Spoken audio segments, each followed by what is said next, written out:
Have you ever found yourself giving and giving, only to realize that some people never truly appreciate it? As we get older, we tend to become more generous with our time, advice, and even money, wanting to help those around us. But the hard truth is that not everyone deserves your kindness. Some people will drain your energy, take advantage of your generosity, and leave you with nothing in return. In this video, we're going to talk about 4 types of people you should never help in your old age. These are the individuals who will use your goodwill against you, making you feel obligated, guilty, or even financially strained. The worst part? They often disguise their intentions so well that you may not even realize it until it's too late.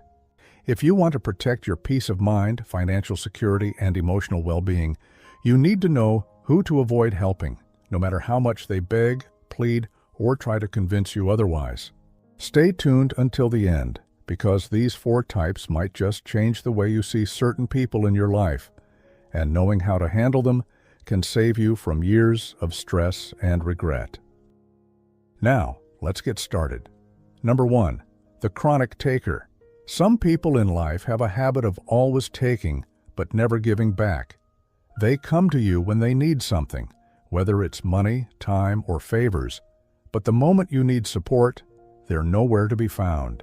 These are the chronic takers, and if you're not careful, they'll drain you of your resources without a second thought. At first, they may seem like they genuinely appreciate your help. They thank you, act grateful, and promise they'll repay the favor someday. But time passes, and you start to notice a pattern. They never offer to help you in return. They never check in on you unless they need something. And when they do reach out, it's always about what you can do for them, not the other way around. One of the biggest mistakes older adults make is assuming that helping someone repeatedly will eventually change them. You might think, if I just give them one more chance, maybe they'll finally get back on their feet. But chronic takers don't operate that way. They see kindness as a weakness to exploit, not as something to appreciate. Take Joe, a 72-year-old retired carpenter. His younger cousin, who had always struggled with money, frequently came to him for loans. Every time, the cousin had an excuse. He lost his job, his car broke down, he had unexpected bills. Joe, being generous, kept helping, thinking he was doing the right thing. But years passed, and nothing changed. The cousin still made poor financial decisions, still borrowed money, and still never repaid a dime. Joe finally realized that his generosity wasn't helping. It was enabling. The chronic taker does not learn responsibility because they don't have to. As long as someone like you keeps bailing them out, they'll never change their behavior. They rely on the kindness of people who don't know how to say no. And when the well runs dry, they'll simply move on to the next person who will give them what they want. If you recognize someone like this in your life, it's time to stop giving. You don't need to be rude, and you don't need to explain yourself. A simple, "I'm not in a position to help right now," is all it takes. You don't owe them anything, not after years of one-sided generosity. The sooner you set boundaries, the sooner you can protect your own well-being and ensure that your kindness is directed toward people who actually deserve it. Number 2, the emotional manipulator. There are people in life who never ask for help directly, but instead make you feel guilty until you offer it yourself. They know exactly how to push your buttons using guilt, pity, or even anger to make you feel like you owe them something. These people are emotional manipulators, and if you're not careful, they can make you feel responsible for their happiness, their struggles, and even their failures. You might recognize them by the way they frame every conversation around their suffering. They don't say, "Can you help me?" Instead, they sigh heavily and say, "I don't know what I'm going to do," waiting for you to step in and offer a solution. They drop hints about their problems, act as if they're overwhelmed, and make you feel selfish if you don't step in. And if you do try to say no, they suddenly turn cold, act disappointed, or even lash out, because to them, your boundaries are nothing more than obstacles to getting what they want. Emotional manipulators don't just drain your resources, they drain your energy. They make you feel like you can never do enough, no matter how much you sacrifice for them. The more you help, the more they expect. They never acknowledge your struggles, but they make sure you're constantly aware of theirs. And the worst part? They often disguise themselves as friends, family, or even loved ones, making it even harder to see through their tactics. Take Helen, a 68-year-old retired nurse, for example. Her longtime friend Martha had always played the role of the helpless one. Every time something went wrong in Martha's life, a broken appliance, a financial struggle, a family dispute, she turned to Helen, not for advice, but for a solution. Helen felt obligated to help, believing that good friends don't turn their backs on each other. But over time, she noticed something. Whenever Helen needed support, Martha was conveniently too busy, too tired, or simply uninterested. The friendship was completely one-sided, and Helen was exhausted from constantly trying to be the savior. Here's what you need to remember. Genuine relationships are balanced. If someone in your life only reaches out when they need something but is nowhere to be found when you need them, that's not friendship, that's manipulation.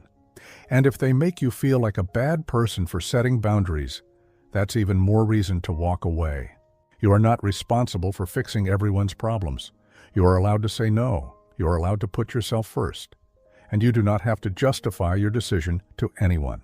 The people who truly care about you will respect your boundaries. And the ones who don't? They were never really in your corner to begin with. If you're still watching this video and finding these insights valuable, please comment number 2 below to let me know you're here. And if you haven't subscribed yet, I recommend you subscribe and turn on the bell so you don't miss any videos. Your support helps us continue creating valuable content to inform and inspire you. Now, let's move forward. Number 3. The reckless spender.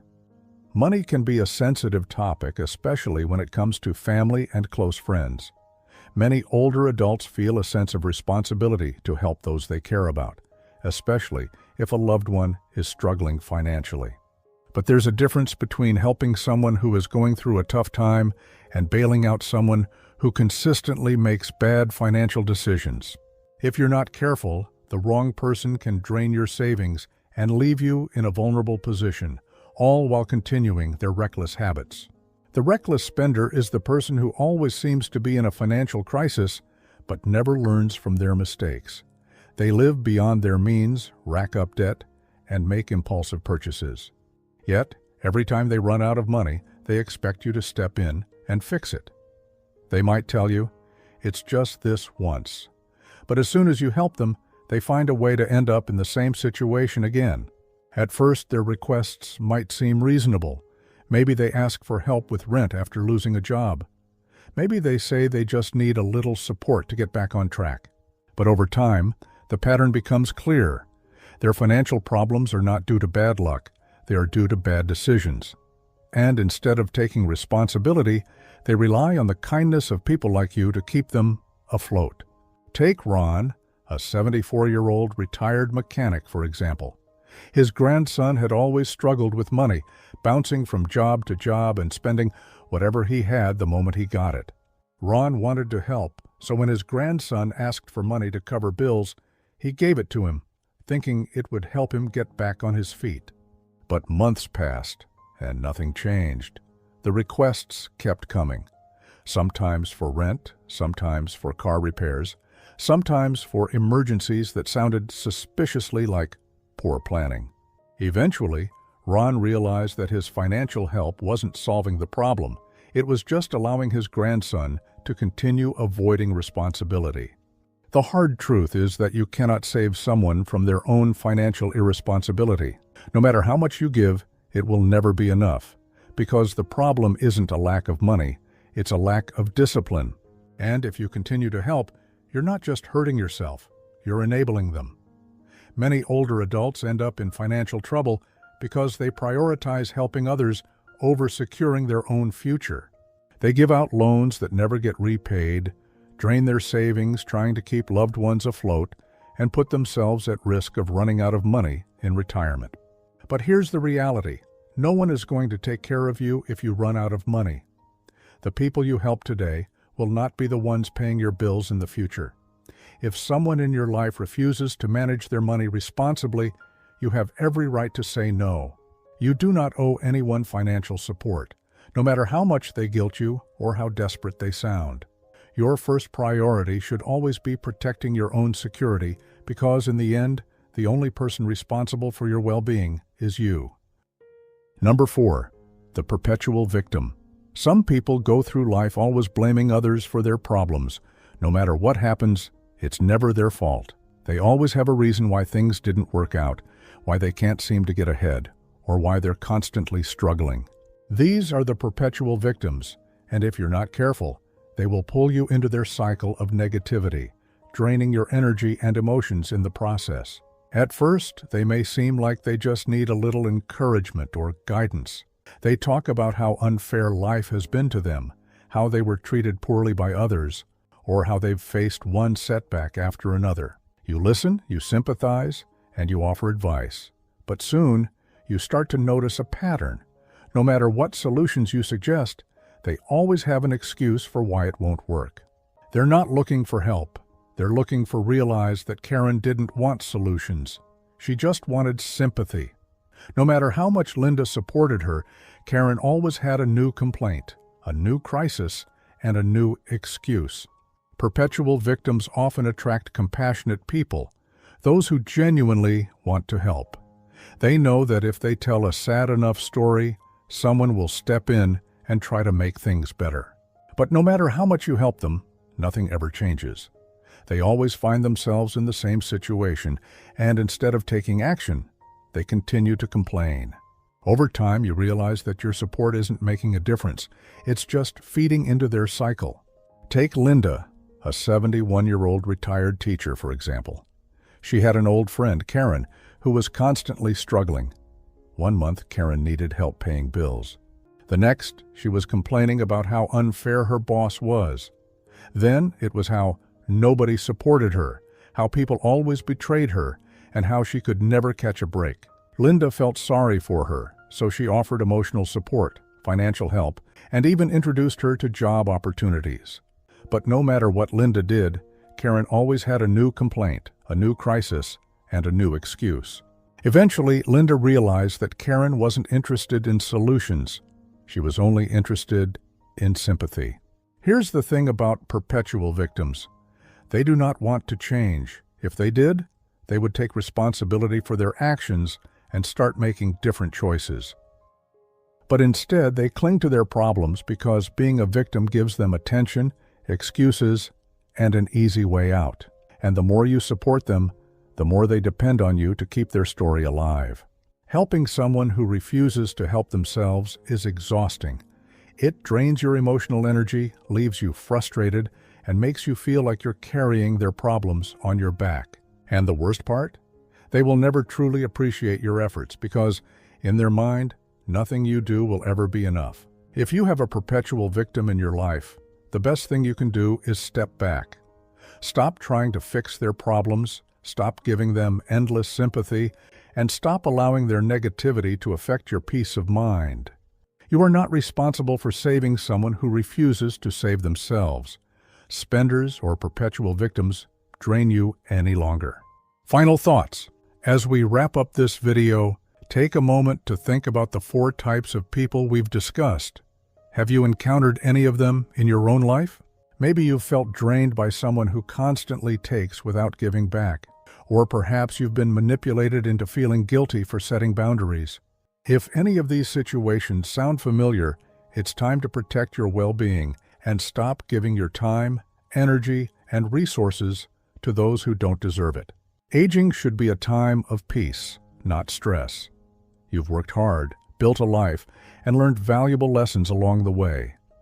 Now is not the time to let chronic takers, emotional manipulators, reckless spenders, or perpetual victims rob you of the happiness and security you deserve. The key to a fulfilling old age is choosing where to invest your kindness wisely. Helping others isn't a bad thing. It's a sign of a good heart. But not everyone is worthy of your generosity. You are not obligated to fix other people's mistakes. You are not responsible for saving someone who refuses to save themselves. And you do not owe your time or resources to those who only take and never give back. From this point forward, make a commitment to put yourself first. Surround yourself with people who appreciate you, respect your boundaries, and add value to your life. Your time is precious. Spend it wisely. Thank you for joining us today. We'd love to hear from you. Leave a comment below and share one thing you learned today and how you plan to use it in your life. Your thoughts are important to us, so don't hesitate to share them. Reading your comments gives us great motivation and encouragement. If you enjoyed this video and found it helpful, please like, subscribe, and share. Your support helps us continue creating good content to inform and inspire you. Thanks for watching, and we look forward to seeing you in the next video.